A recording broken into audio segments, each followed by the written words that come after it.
remixing it up a little bit these days, guys. I'm going to react to Dave. Now guys, I'm still working my way through your suggestions. I am, trust me. I'm a massive Dave fan. It's called Children of the Internet. How am I not going to react to Dave?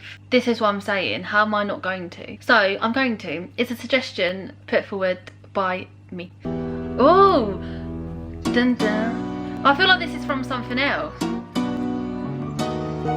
Look, I grew up in a good but a changing age.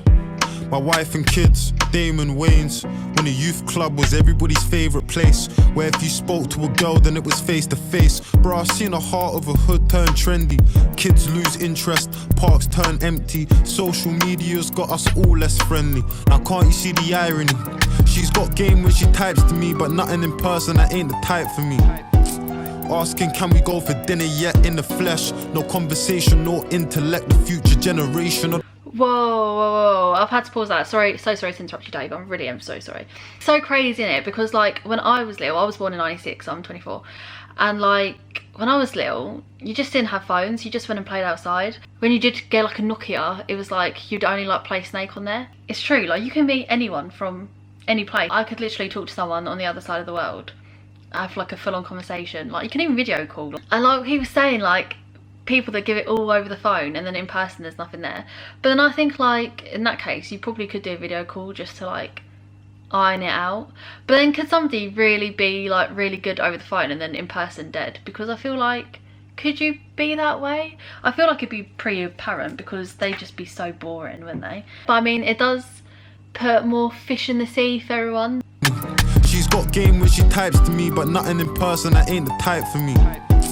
Asking can we go for dinner yet in the flesh. No conversation, no intellect, the future generation or the children of the internet. Oh, that's it. Boom boom. It's all changing, I'm seeing it now. You can meet 100 people without leaving your house. Putting pictures in the frames, a memory in the clouds. You know everybody keeps their memories in the cloud. We finally found a voice and we ain't speaking as loud. People only want to listen to the sheep in the crowd. And any other statement gets you cancelled by an activist that's never helped the cause that they're tweeting about. Do you blame? Oh, whoa. Okay. I like what you're saying about like the cloud, because obviously like we put everything in the cloud. But to be fair, the cloud has saved me on one occasion. I thought I was going to lose everything, and if it weren't for that cloud, true, innit? Like cancel culture is like such a massive thing, isn't it? Because like one person could say something and then everyone else just follows and copies and like jumps on the bandwagon, and like everyone tries to cancel people. It's so mad. Like the amount of abuse you could get from strangers is mental. And it's actually really sad. Like it's so sad. And this is the thing, like the internet and everything we have today like is a lifesaver, and is like so crazy like how it can help, like families can still like talk to each other and like just all the opportunities it gives you. But then there is a very bad side to it as well, which like what can you do? Like what can you do?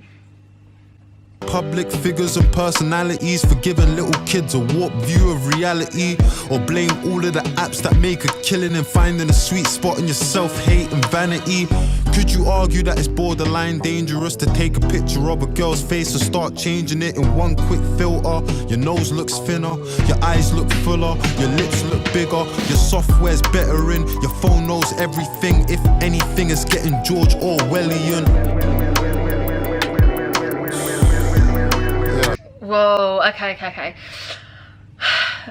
It's so true. Like it gives you such a warped sense of reality. Like one, what you said about the children, like children, they just get given like iPads and phones, and it's the age is ridiculously young. Like I'm sure there's some like parents that do like the parental blocks and that, but what about all the parents that literally don't even check what their children are doing? All that stuff should be limited, like so limited. At the same time, you kind of do need to raise your children with it, because they need to be able to know how to use it. Also, what he was saying about like the pictures, it's so true. Like Instagram, we know that that's a massive thing. I'm sure guys have it too, but I'm a girl, so I'll just speak from the girl's perspective. I haven't really been sucked into it in that way. I think to a certain degree, yeah, we all get sucked into it. You think about it, people are judging you on the picture they see, and I can't imagine what it would be like to have to date. I've never had to date because I've been with one person my whole life, basically. But like, I can't imagine what that would be like. And I feel like as a girl, that would definitely like affect your confidence, because you're always going to think like, oh no, that girl's better looking than me. But at the same time, I feel like you have to have the confidence to know what you bring to the table. Do you get what I mean? And I just think, yeah, like, I've just never been like a very like plastic fake person. Like, I just haven't been like that. But I mean, I suppose as a girl, like when you're seeing all these girls with perfect bodies and tans and a symmetrical face and their hair's perfect and their makeup's flawless, that's like a whole other level. And I just think, why? Like, the bodies, yeah, the bodies. Like, one, it's all Photoshop. That's not what bodies look like. Second of all, it's the angle. I don't know if you have seen it, I've seen it, where you've got literally the same girl, the same day, minutes apart, and literally them doing a different angle, a different pose, completely changes what their body looks like. And you just think, when's it going to end? Because girls are actually having surgeries to permanently change their face.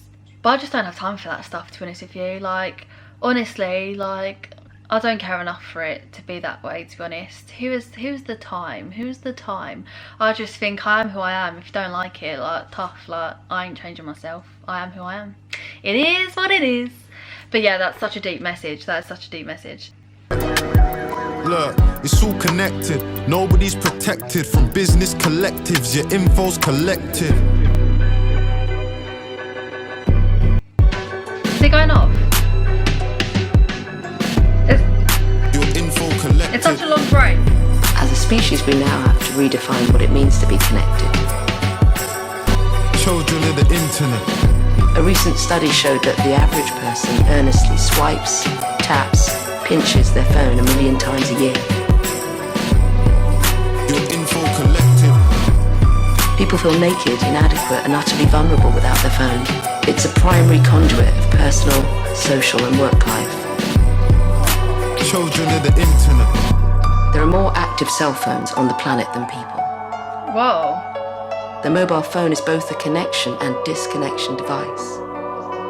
It is typically placed between the human and its surroundings, tuning the surroundings out.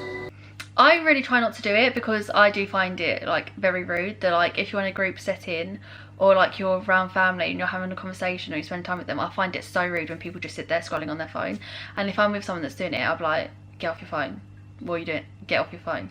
But at the same time, like, if you're waiting for someone or like you're out for dinner and like someone's gone to the toilet, like, you're automatically gonna, because you do feel naked, like you feel like you can't just sit there in a room when you're not with anyone and like just sit there. Like, you have to, at least if you're on your phone, it's keeping you busy and you're swiping. It's literally, there's just so many pros and cons to it, but like the cons can like be life endangering. With your phone, you can be in touch with anyone at the same time 24/7, but like with bullies and that, like imagine going to school and then like coming back and then you're getting bullies messaging you. Like, it's like there's no escape.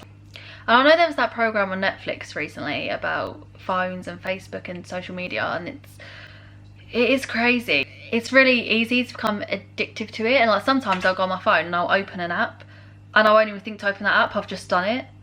Even if I've just been on that app, I'll close it and 2 seconds later I'm back on it and I'm like, wait, your brain just gets so used to doing it. I feel like it's a balancing act, and I just think like, oh, this is such a deep conversation and there's so many different aspects and there's so many positives and so many cons.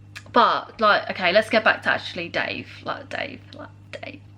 I love Dave. Like, I actually do love Dave. Like, everything I've seen from him, like, he takes it seriously. Like, he doesn't rest. Like, he's on it. And I love that he has like deep messages as well. Like, he has like some songs, you know, you can enjoy, like Location. I know every word to Location.